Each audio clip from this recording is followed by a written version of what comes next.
All right, dear County Commissioners, my name is Brendan Blackham, and I'm just reaching out kind of as a concerned citizen and someone who's done a lot of study on data centers per my day job.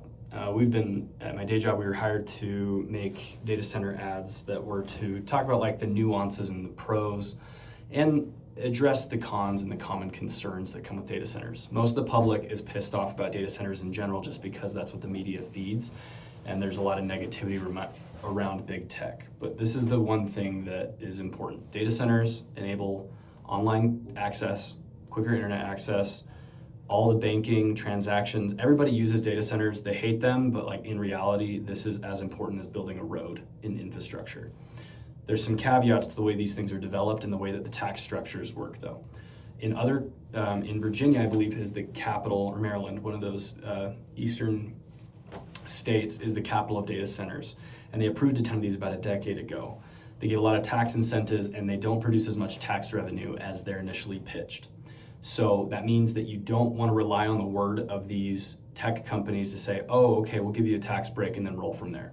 Most often, the cost benefit analysis, they need to front their own cash to be able to build these things and then work from there. There is going to be a small bump in job creation that happens from any data center. There will be construction jobs, there will be all these other things that will help us in this community. And then there will be about maybe 30 to 50 per data center full-time jobs long-term. That's a very expensive investment when you consider that one data center uses as much water as a 15-acre park. So Jeannie Stevens Park uses as much like water as a single data center will. Now that sounds great on paper, right? But the thing is these things are loud.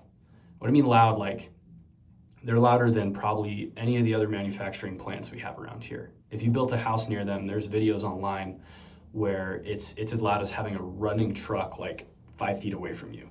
So if you're going to build these, they need to be far away. They need to be somewhere, I don't know, 5-6 miles out of town, at least, maybe farther. So if we're in Tremont and then you're gonna put those, or like Brigham City, they've gotta be out by P&G minimum. And even some of those even farther away. So regardless of where the locations, like, and the other thing with those locations is because they suck up a lot of water. So we're in the water table of the Great Salt Lake. We have issues with that.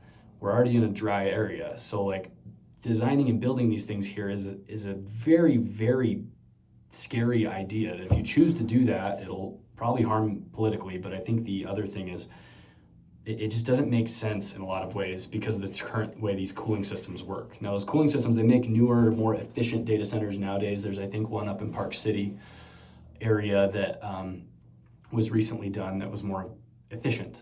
That's not the case in most data centers that are created. If they make these more economical, they have their own power. If they have like some nuclear cell to be able to produce the power for these, then that can work.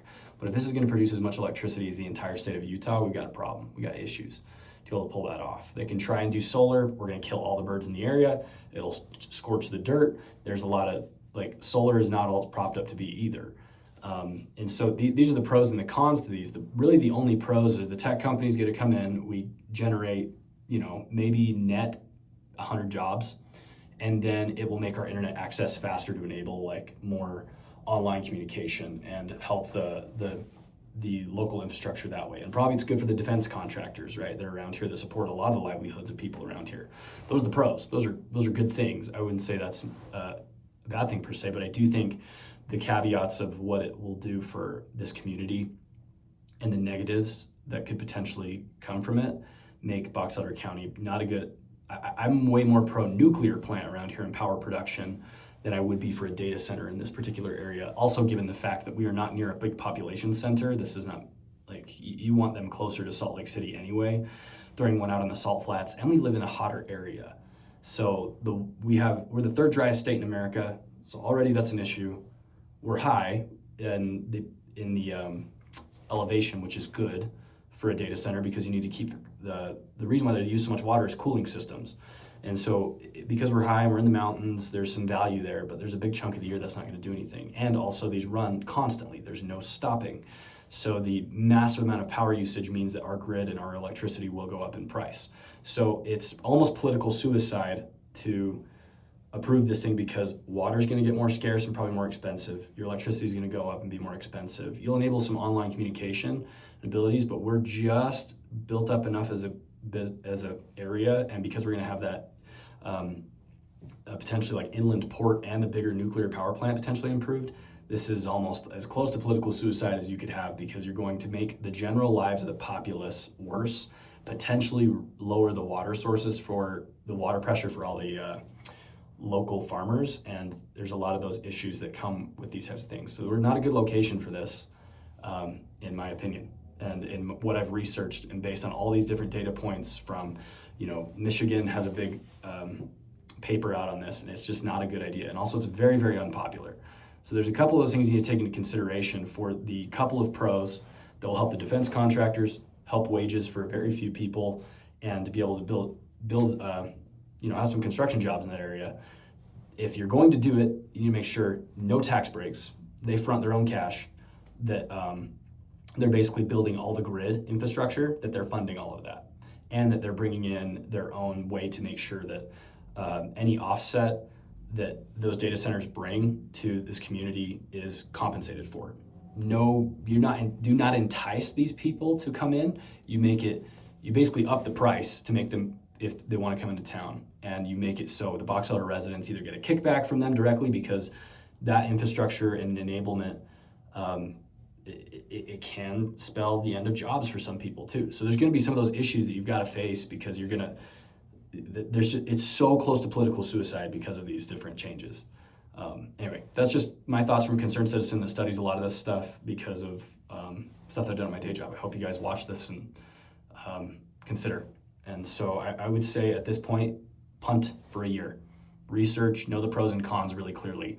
There's no reason to rush this.